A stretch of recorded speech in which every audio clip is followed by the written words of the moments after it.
Thank you, Mr. Chair. It's just a privilege to be in all of your presence today. Thank you very much for coming and for all the work you do on behalf of all of our men and women who serve.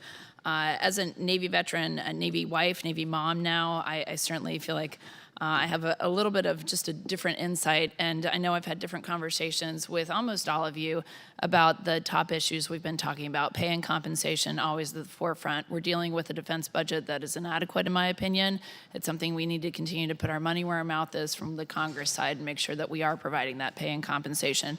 Housing has become a passion project of mine, especially for the bases in my district. It is inadequate on all fronts. I know we've made some progress on family housing. I feel like privatized has been a great model. I would love to see that expanded into unaccompanied housing. We need to think outside the box. Again, challenged by an inadequate defense budget, how can we do things differently? Privatization is one way that we can provide what our sailors and soldiers and Marines and airmen need without spending those defense dollars. So we'll continue to work in that regard. Thank you so much, Sergeant Major Black, just for the reminders of patriotism and of the real reasons that we choose to serve and how we need to continue to message that appropriately and make sure that we are attracting good people to our all-volunteer force. Thank you to Sergeant Major Ruiz about your reminders about leadership and behaviors and how that's such an important piece. And Sergeant Major Weimer, just what you said, just the stories about how, we do take care of our people and how it's an important part of what we do.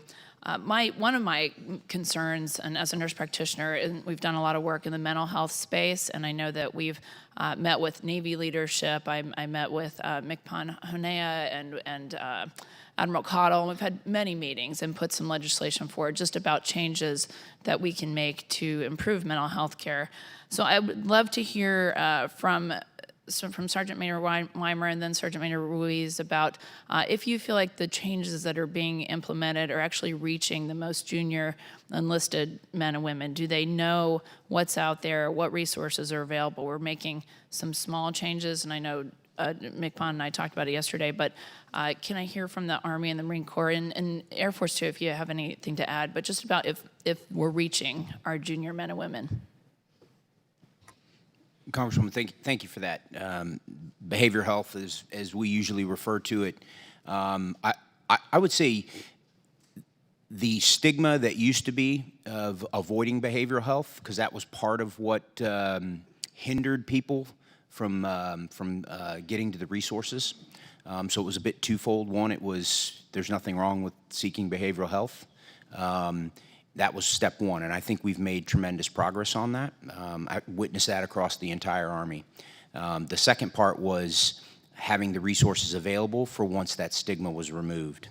And that's where we saw a little bit of the perfect storm, and so we didn't have the resources. So I do appreciate all the assistance we all do for the increased behavioral health capability and resources. Now we're trying to ensure that they're being used properly. And not everything is a behavioral health or a mental health issue. And so now we're learning how to triage them so that those valuable resources that you referenced are being used appropriately.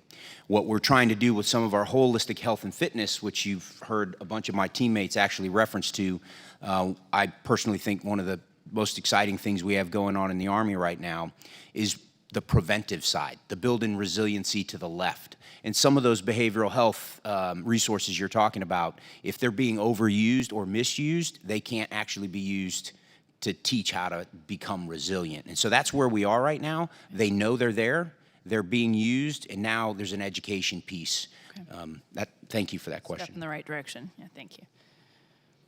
Ma'am, to continue with that thought, just imagine a place where we bring together a community of experts and hired experts, people like strength and conditioning coaches next to a chaplain, next to a dietitian or sleep wellness counselor, all under one umbrella at a common place where it's okay. This is what happens there. It is a place for families and Marines and service members to be a part of. So as you grow and develop into who you want to be, wow, that will look pretty awesome, right? So all these programs that we have, thank you, appreciate it. We are working hard to inform the force, but it is the very beginning of a service member's life. how do we develop that person? Work in progress. Yeah, thank you. For the Air Force side, I would say we're doing that very thing that Sergeant Major of the Marine Corps is talking about on targeted care and a holistic look. You know, what we've been saying in the Air Force is mental health is health. And so when you can remove that stigma and actually get after that holistic health model, that's where we need to be. One other data point that I offer our service members is when I talk to our mental health practitioners, what they typically share with me is out of every 10 airmen that come into mental health, only 2 of the 10 need clinical mental health support. The other 8 just needs to know somebody cares. And so while the nation might be short mental health providers, we're not short of leaders. And so we've got to make sure that our leadership development and caring and compassion is strong. Thank you. 100%. Thank you. My time's expired. I yield back.